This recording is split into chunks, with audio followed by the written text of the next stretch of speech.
మనిషిగానే పుట్టాలని ఎందుకు అనుకోవాలి? ఆ స్వార్థంతో భగవంతుడిని మనం ఎందుకు ప్రార్థించాలి? It's bad. కాబట్టి జన్మలు ఎన్ని ఎత్తినా సరే జన్మనిచ్చిన వాడిని మర్చిపోకుండా మన జీవితాన్ని మర్చిపోకుండా ఉండాలని కోరుతున్నాను.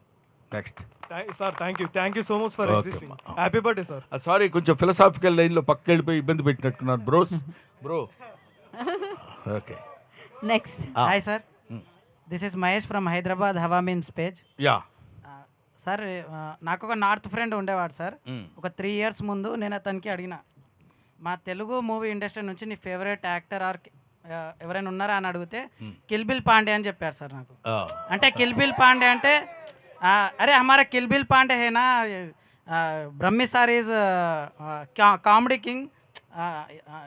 అక్కడ హిందీలో కూడా అందరూ మీరే కామెడీ కింగ్ అన్నట్టు చాలామంది చెప్తున్నారు సార్. అది నేను చాలా చోట్ల కూడా విన్నానండి. మా సెకండ్ సన్ సిద్ధార్థ ఏదో షూట్ చేయడానికి లడక్ వెళ్ళాడు.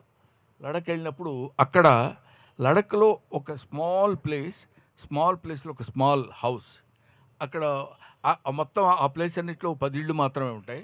అందులో ఉన్న ఒక అతను హీస్ సో అండ్ సో అని మా అబ్బాయిని పరిచయం చేస్తే ఓ అని అతను గుర్తుపట్టి మా అబ్బాయికి నా మీద ఉన్నంత ప్రేమతోటి వాడికి ఎంత హెల్ప్ కావాలంటే అంత హెల్ప్ చేశాడంటారు. సో ఇది నేను మోడెస్టీగా చెప్పేది కాదని మళ్ళీ ఒకసారి చెప్తున్నాను. It's only the blessings of God. I believe in that. లేకపోతే ఎవరు కుదురుతుంది చెప్పండి? ఎంతమంది కుదురుతుంది చెప్పండి? ఈ ఏజ్లో కూడా ఇందాక మీరు ఏదో అన్నారు 25, 35 బ్రదర్ మనం అనుకుంది 36 అనుకుందాం, ఎందుకంటే తిరగేయటానికి. అది ఈ ఏజ్లో కూడా మీరందరూ చిన్న పిల్లలు 6 years 7 years బాయ్స్ గర్ల్స్ వచ్చి బ్రహ్మానందం అంకుల్ అంటుంటే my happiness knows no bounds. అంతకంటే ఇంక ఈ జీవితానికి ఏం కావాలి? ఈ జీవితానికి చాలామంది ఏమనుకుంటారంటే నేను చాలా కష్టపడి సెల్ఫ్ మేడ్ మ్యాన్, నా కష్టం నేను చేసుకుని పైకి వచ్చానంటాడు. ఎవ్వడు పైకి రాకూడదని ఎవడన్నా అనుకుంటాడండి? నేను ఇలాగే నాశనం అయిపోవాలని ఎవడన్నా అనుకుంటాడా? ఎవ్వడు అనుకోడు. ప్రతివాడు వాడు కృషి చేస్తూనే ఉంటాడు. వాడి యొక్క పూర్వజన్మని యొక్క దేవుడి యొక్క ఫలితాన్ని బట్టి వాడు పైకి వస్తున్నాము, పైకి రాకపోవడం జరుగుతుందని ఏజ్డ్ ఫెలోని కదండి, అలా నమ్ముతుంటాను అంతే. Next next question. ఇలాంటిది విన్నప్పుడే అక్కడ కూడా మన డామినేషన్ అయినా కిక్కు అనిపిస్తుంది sir. Happy birthday sir. Happy birthday. Sir ఇక్కడ సార్. ఓకే, నా పేరు రాకీ సార్. నాకు ఒక 2 సంవత్సరాల క్రితం సినిమా ప్రేక్షకుల పైన కోపం వచ్చింది సార్. ఎందుకు? ఆ రంగమార్తన సినిమాని కనీసం ఒక 20 రోజులు థియేటర్లో ఆడనిస్తారా అనుకున్నాను, కానీ అది అక్కడికి ఆగిపోయింది. సో దాని మీద మీ స్పందన ఏంటి సార్? ఏముందమ్మా, ఇప్పుడు అది ఆడనివ్వకపోవటం అనేది కాదు. టైం చేంజెస్, క్రోనాలాజికల్గా ఒక్కొక్క మార్పు వస్తూ ఉంటుంది. ఆ మార్పుని మనం we have to accept it. అది చూడలేదు, అంత మంచి సినిమా 20 రోజులు కనీసం 50 రోజులను ఆడొద్దు అనుకున్నాం, ఆడలేదని అనుకునే వాళ్ళ సంఖ్య ఉండొచ్చు. ఎంట్రా సినిమా బాధలు, కళ్ళ నీళ్ళు పెట్టుకోవటాలు, కష్టపడాలి అని ఇది కొంతమంది అనుకోవచ్చు. అద్భుతమైన నటన గురించి ఆలోచించి ఎంత క్లాసిక్ రా ఈ సినిమా, ఎంత అద్భుతంగా ఉంది అనుకునేవాళ్ళు కొంతమంది వచ్చు. ఈ డివిజన్ ఎప్పుడైతే ఉంటుందో we cannot get 100% from anywhere. We cannot good to everybody. An artist cannot good to everybody. First of all happy birthday Ghazala garu. Thank you. And February 14 అంటే మనకు గుర్తుకొచ్చేది వ్యాలంటైన్స్ డే.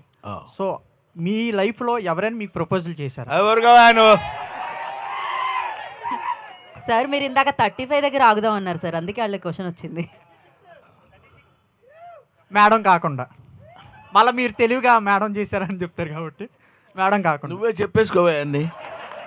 నువ్వు నన్ను అడిగి క్వశ్చన్స్ ఆన్సర్స్ అన్నీ నువ్వే వేసేసుకో. ఇలాంటి ప్రశ్నలు అడగండి, చాలా ఈజీగా ఉంటుంది. సార్ ఆ డైలాగ్ చెప్పరా అంటే అన్నాడు కానీ ఆ ఊహ ఎంత బాగుంది. అరే అంకుల్ అంటే అన్నాడు కానీ ఆ ఊహ ఎంత బాగుందిరా. Thank you. Next sir Valentine's day గురించి టాపిక్ వచ్చింది కాబట్టి 14th రోజు మూవీ రిలీజ్ అవుతుంది. మీరు కపుల్స్కి లేకపోతే యూత్కి ఏమైనా చెప్దాం అనుకుంటున్నారా? వ్యాలంటైన్స్ డే ఎలా సెలబ్రేట్ చేసుకోవాలి? వ్యాలంటైన్స్ డే అనే దాని మీద ఒక 1 minute, ½ minuteలో చెప్పలేనండి. వ్యాలంటైన్స్ డే గురించి చెప్పాలంటే it takes not less than 2 to 3 hours. ఎందుకు చెప్తున్నా? అందుకనే నేను కూడా ఓ మాదిరిగా కొడదామనే ఐడియా ఉన్నాను నేను. మీరు నన్ను మరీ రెచ్చగొడితే గంటల గంటలు చెప్పాల్సి వస్తుంది. కాబట్టి వ్యాలంటైన్స్ డే అనేది ముఖ్యంగా అభిమానించు, ఆదరించు, ఆరాధించు, అల్లరి మాత్రం చేయకు. ఇదొక్కటి నేర్చుకుంటే చాలు. వ్యాలంటైన్స్ డే ప్రతి ప్రతి అంటే కుర్రాడు తెలుసుకోవాల్సినటువంటి విషయం అంటే అభిమానించు, ప్రేమించు, ఆరాధించు. కానీ కుదరలేదు కాబట్టి అల్లరి చేయటం, దుర్మార్గాలు చేయటం చేయకూడదు. ఇదొక్కటే. This is my message to the Valentine's day. గుండె ఏదో అదురుతుంది మీరు దగ్గర ఉన్నారు కాబట్టి. మరి హాస్పిటల్ అయ్యో ఓకే రైట్. యాక్చువల్లీ మీరు